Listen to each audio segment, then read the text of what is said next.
A maior parte da sociedade considera o funeral um rito social necessário para elaborar o luto e para dar conforto psicológico e social aos familiares e à comunidade da qual a pessoa falecida fazia parte. Além de causar um impacto psicológico, a morte de uma pessoa demanda uma série de providências. Para uma família, a morte de alguém pode não representar impactos do ponto de vista material, somente do ponto de vista psicológico, como o luto, o sofrimento associado à perda da pessoa. Para outras famílias, no entanto, essa perda pode se somar à vulnerabilidade material, por não conseguir arcar com o funeral e o sepultamento, ou ainda a vulnerabilidade relacional para além do sofrimento, nos casos, por exemplo, em que o único responsável familiar deixa uma criança, adolescente ou pessoa dependente de cuidados, e isso vai reverberar na guarda e na tutela dessa pessoa, que pode ficar em situação de desproteção, às vezes passando de casa em casa entre os familiares. A conversa de hoje é justamente sobre o benefício eventual por morte, chamado nas legislações mais antigas de auxílio funeral. Vamos falar sobre isso? Eu sou Ana Pincolini e esse é o Suas Conversas.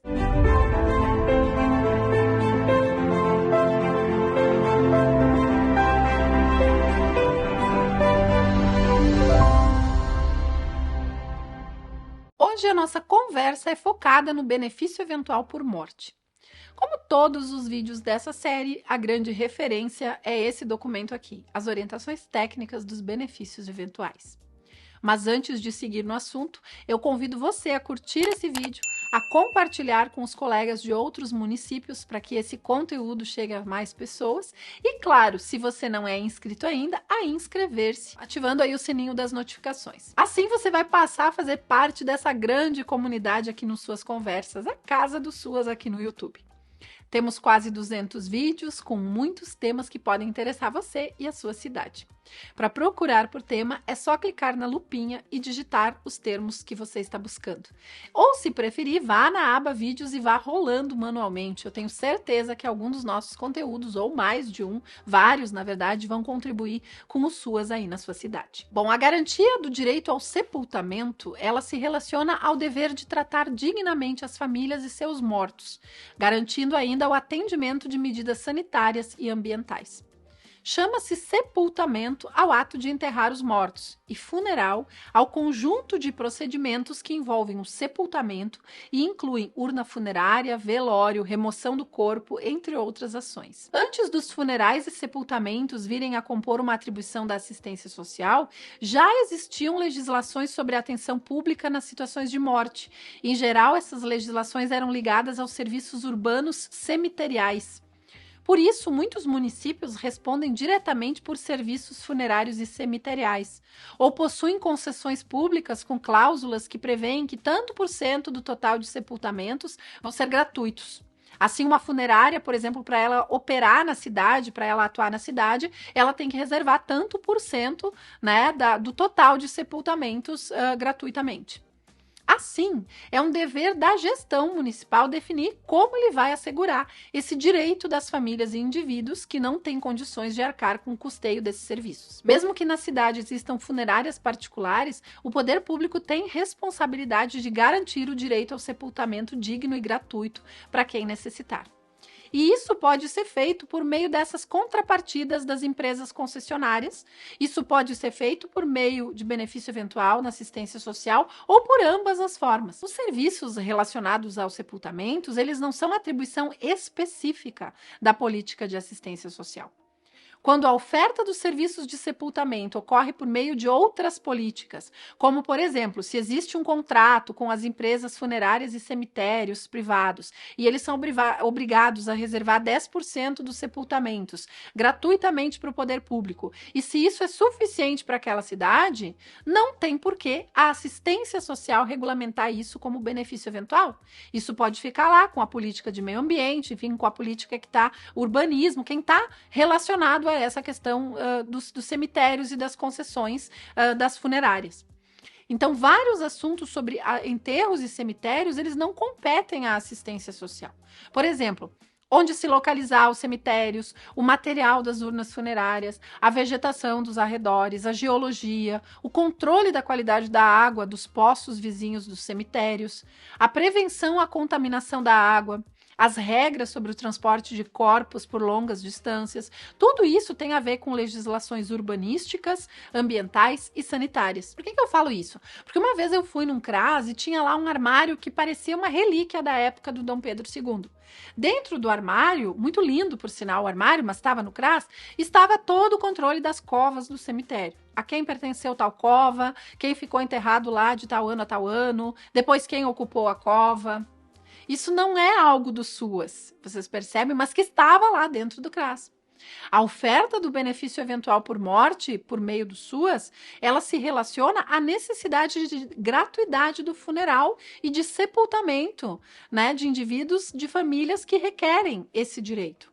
Agora, se o município já organiza isso em outras políticas, se essa oferta já dá conta da necessidade, beleza, não tem por que regulamentar esse benefício eventual no município. Somente encaminhar as famílias que precisam lá para a política competente, conforme o fluxo.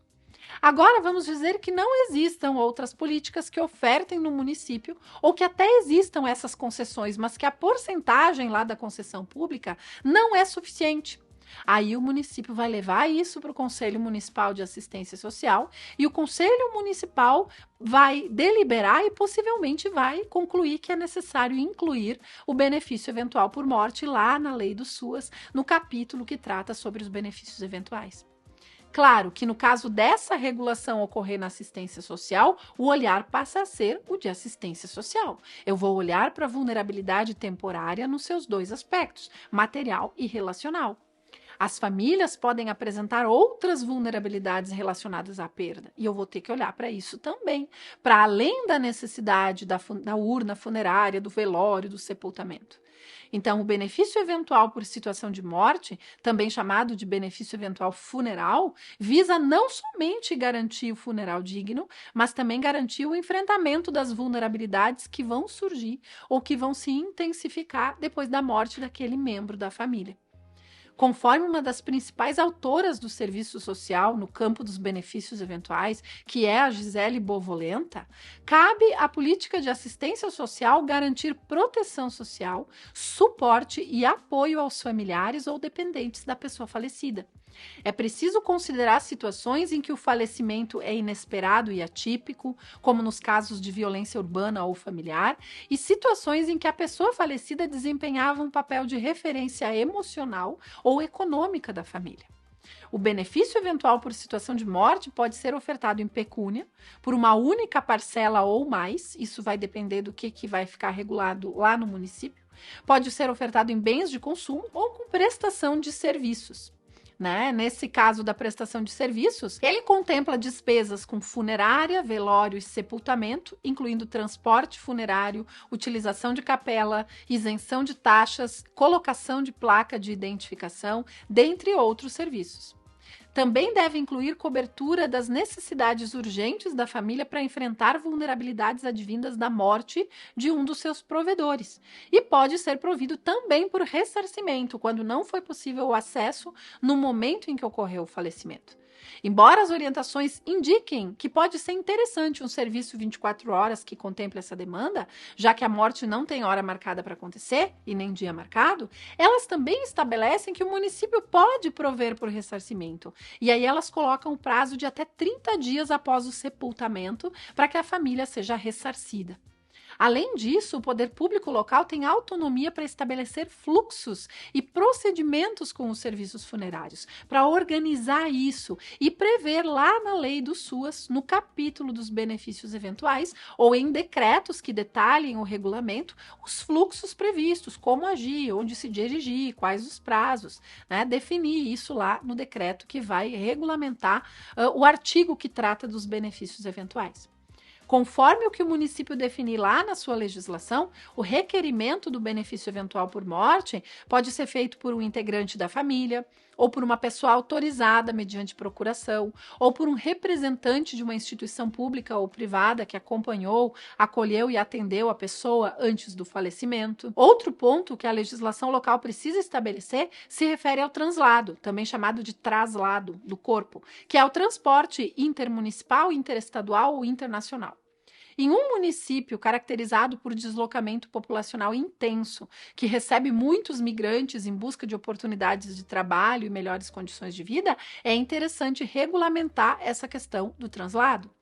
E aí os municípios têm autonomia para avaliar a possibilidade de oferta dos translados do corpo no campo dos benefícios eventuais. Não há uma regra explícita sobre qual município, se é o município de origem da pessoa, onde vai ocorrer o sepultamento, por exemplo, ou se é o município no qual ela estava na ocasião da morte. Não existe uma regra de qual município tem responsabilidade pelo pagamento do translado. Tudo isso pode estar previsto na legislação municipal. Claro que o pagamento do translado é uma coisa e as regras sobre o translado são outra. Os documentos necessários, os procedimentos, os alvarás, a autorização da vigilância ambiental, tudo isso compete a outras políticas.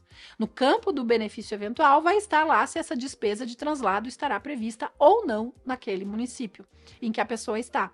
Ou se o município vai prever despesas de translado de corpo de um munícipe que morre lá em outra cidade. E que aí o município vai, né, ele vai ser enterrado, sepultado aqui, e aí o município vai cobrir essa despesa. Isso tudo são decisões que o Conselho Municipal de Assistência Social vai deliberar, vai discutir, e a partir disso vai se elaborar a legislação municipal.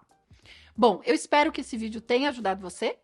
Curta esse vídeo, compartilhe com os colegas para que esse conteúdo chegue a mais pessoas. E claro, fique muito à vontade para usar os nossos vídeos aí nos seus momentos de educação permanente. Eu gosto muito de participar da reunião de equipe aí no seu CRAS e no seu CREAS. Temos quase 200 vídeos por aqui, muitos temas importantes que podem ser úteis aí no seu município. Para procurar por tema é só clicar na lupinha e digitar os termos de busca, ou ir na aba vídeos e procurar manualmente. Eu tenho certeza que algum dos nossos conteúdos vai contribuir com você e com o seu município. A gente se vê na próxima conversa. Tchau, tchau!